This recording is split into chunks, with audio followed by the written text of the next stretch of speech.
කාලෙකට පස්සේ කෙනෙක් හම්බ වෙනකොට ඔයා අනිවාර්යයෙන්ම කතා කරනවනේ යාත් එක්ක. මෙච්චර කල් මොකද කළේ, කොහෙද ඉන්නේ, ඒවා කියන දේවල් ගොඩක් අහනවනේ. ඉතින් මේ වගේ කතාවක් තමයි මේ වීඩියෝ එක නම් මම අරගෙන අවිල්ලා තියෙන්නේ. මේ වීඩියෝ එක අවසන් වෙනකොටත් මම ප්‍රශ්නයක් අහනවා අර වගේ සුපුරුදු පරිදිම. ඒක නිසා දිගටම රැඳිලා ඉන්න. තාමත් ඔයා මම subscribe කරලා නැත්නම් subscribe කරගෙනම යන්න, share කරන්න, like කරන්න, comment කරන්න.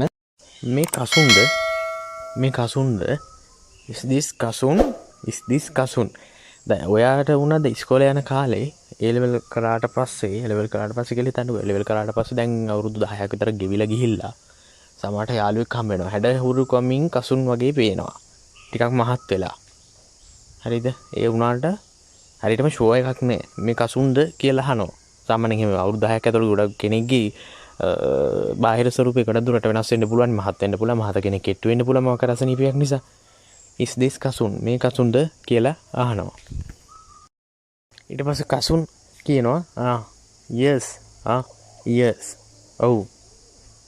ඔව් කසුන් උත්තර දුන්න විදියට මේ කතා කරන කෙනා ගැන කිසිම මතකයක් නැහැ වගේ තමයි උත්තර දුන්නේ. හරිද? ඊට පස්සේ ආයෙත් අහනවා කතා කරුව කෙනා do you remember me from school? ඔයාලට මතකද මම ඉස්කෝලේ යන කාලේ? do you remember me from school? ඔයාලට මතකද මම ඉස්කෝලේ යන කාලේ? ඊට පස්සේ කසුන් කියනවා I am sorry මට සමා වෙන්න. I don't remember you. මට ඔයාව මතක නෑ. Did we study together? අපි එකට ඉගෙන ගත්තද ඉස්කෝලේ? මොකද කාලයකට පස්සේ හම්බුනාට පස්සේ මං කියවන ශාරීරික වෙනස්කම් සිද්ධ වෙනවා කියලා. එහෙම වුණාම ගොඩාක් දුරට අඳුර ගන්න බෑ. ඒක නිසා අහනවා did we study together? අපි එකට ඉගෙන ගත්තද? ඔව්. අපි එකම ෆ්ලැට් එකේ ජීවත් වුණානේ. අපි එකම ෆ්ලැට් එකේ හිටියානේ. ජීවත් වුණානේ කියලා කියනවා. මෙතන මේ ඩෝම් කියලා කියන්නේ ෆ්ලැට් එක එහෙම නැත්නම් මහල් නිවාසය කියන එක. ඇත්තට what floor did you live on? ඔයා මොන ෆ්ලෝ එකේද හිටියේ? මොන ෆ්ලෝ එකේද ඔයා ජීවත් වුනේ? what floor මොන flow එකේද did you live on? ඔයා මොන ෆ්ලෝ එකේද ඔයා ජීවත් වුනේ? මම හිටියේ 9 වෙනි ෆ්ලෝ එකේ තට්ටුවේ 9 වෙනි තට්ටුවේ. ඔයා හිටියේ 7 වෙනි තට්ටුවේ. බලන්න මෙයා I lived on the 9th floor. මම හිටියේ 9 වෙනි තට්ටුවේ. You lived on the 7th floor. ඔයා හිටියේ 7 වෙනි තට්ටුවේ. දැන් බලන්න මෙයාට කොයිතරම් හොඳ මතකයක් තියෙනවද කියලා. හරියට කිසිම දෙයක් මතක නැහැ. ඒකට මෙයා හිටිය ෆ්ලෝ එකත් මෙයා කිව්වා මොන ෆ්ලෝ එකේද ඉන්නේ කියලා. හරි. ඔයා කොහොමද දැනගත්තේ? How did you know? ඔයා කොහොමද දැනගත්තේ? හරි. ඔයා කොහොමද දැනගත්තේ? That's right. How did you know? I would see in the elevator sometimes. මම ඔයාව දැක්කා සමහර වෙලාවට එලිවේටර් එක කියලා කියන්නේ ඔයාලා දන්නවනේද ලිෆ්ට් එක කියලා කියන්නේ. ලිෆ්ට් එක දන්නව නේද? ලිෆ්ට් එකේ. I would see in the elevator sometimes.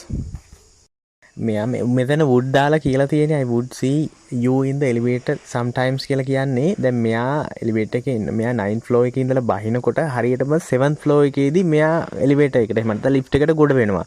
එතකොට තමයි මෙයා අනුමාන කරන්නේ මෙයා අනිවාර්යයෙන්ම ජීවත් වෙන්න ඇත්තේ 7 වෙනි තට්ටුවේ. එහෙම නැත්නම් 7th floor එකේ කියලා. ඒක තමයි මේ would ආදේශ කරලා දීනේ. හරියටම දන්නේ නැහැ. නමුත් අනුමාන කරනවා මෙයා නකින හැම වෙලාවෙම 7 වෙනි තට්ටුවේ ඉඳලා ලිෆ්ට් එකට එහෙම නැත්නම් එලිවේටර් එකට ගොඩ වෙනවා නම් අනිවාර්යයෙන් මෙයා ඒ තට්ටුවේ ඉඳලා ඒ තට්ටුවේ ජීවත් වෙන්න ඕනේනේ. මට සමා වෙන්න මට ඔයාව මතක නැහැ. දැන් මේ තරම් විස්තර කියලා තිබිලත් මෙයාට මතක නැහැ. මට සමා වෙන්න මට ඔයාව මතක නැහැ. I am sorry I don't remember you.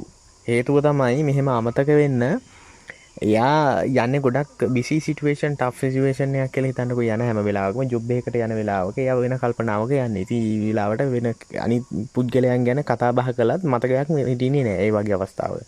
තවත් සමහර වෙලාවට සමහර පුද්ගලයන්ට ගොඩක් දේවල් අමතකයි. ඒ තමන්ගේ ප්‍රධාන කාර්යයෙන් අනිත් කිසිම දෙයක් ගැන ඒගොල්ලෝ අවධානය යොමු කරන්නේ නැති නිසා ඒ දේ අමතකයි. It's all right. ඒකට හරි ඒකට කමක් නැහැ. It was several years ago.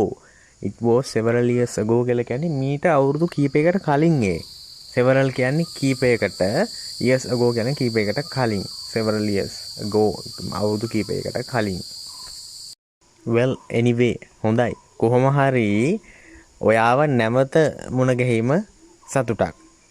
ඔයාව ආයෙත් මුණ ගැහින්න දකින්න ලැබීම සතුටක්. It's nice to meet you. It's nice to meet you again.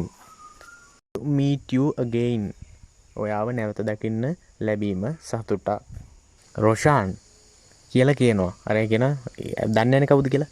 Kasun අර කසුන්නේ කොහමද? ඉතින් රොෂාන් කියලා කියනවා. රොෂාන් හරිද? රොෂාන් හරිද කියලා අහනවා. එතකොට අරයාගේ නම කිව්වනේ. අදාළ පුද්ගලයාගේ නම කෝ රොෂාන් කියලා. ඊට පස්සේ කසුන් කියනවා රොෂාන් හරිද? රොෂාන් right කියලා අහනවා. yes ඔව් see you do remember me. ඔයා මාව මතක තියාගන්නකෝ. ඔයා මාව මතක තියාගන්නකෝ. see you do remember me. okay හරි okay so where do you live now? හොඳයි. ඉතින් ඔයා දැන් කොහෙද ඉන්නේ? කොහෙද ජීවත් වෙන්නේ? so where do you live now? I live in an apartment. මම ජීවත් වෙන්නේ apartment එකක, මහල් නිවාසයක. I live in an apartment කියන්නේ මහල් නිවාසයක. ඔයා ජීවත් වෙන්නේ වාගේ දෙමව්පියෝ එක්කද? ඔයා ජීවත් වෙන්නේ වාගේ දෙමව්පියෝ එක්කද?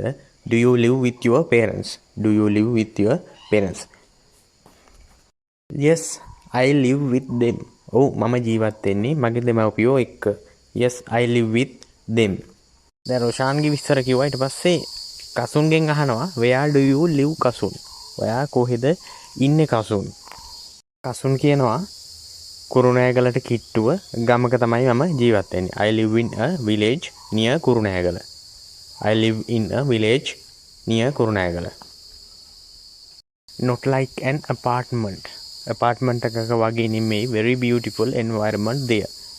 ගොඩක්ම ලස්සන පරිසරයක් එහෙ. එහෙ ගොඩක්ම ලස්සන පරිසරයක් තියෙන. ඒ කියන්නේ දැන් apartment එකක වගේ නෙමෙයි සාමාන්‍ය ගමක කොයිතරම් ලස්සනද? ගස් කොළන් පිරීලා හැමතැනම කුඹුරු තියෙනවා. වාට තේරෙනවනේ මම කියන දේවල් එක්ක.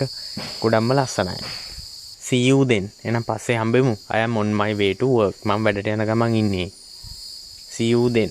ඔයාව පස්සේ හම්බෙමු. පස්සේ හමු වෙමු. මේ වීඩියෝ එකේ කොටසකදී මම ඇහුවා නේද? ඒක ප්‍රශ්නයක් ඇහුවා නේද දෙදෙනාගේ කතා බහේදී. අපි එකට ඉගෙන ගත්තද කියලා වාක්‍යයක් තිබුණා නේද? අපි එකට ඉගෙන ගත්තද කියලා වාක්‍යයක් තිබුණා නේ. ඒ වාක්‍යය මම අහන්නේ එකට කියන වචනේ වෙනුවට ඉංග්‍රීසි වර්ඩ් එක මොකද්ද? එකට කියලා කිව්ව ඒ වචනේ වෙනුවට ඉංග්‍රීසි වලින් කියන වර්ඩ් එක මොකද්ද කියන ඒක කමෙන්ට් බොක්ස් එකේ සඳහන් කරන්න. මේ වීඩියෝ එකේ වගේම අවසන් වෙනවා. ඔයාලට බොහොම ස්තුතියි.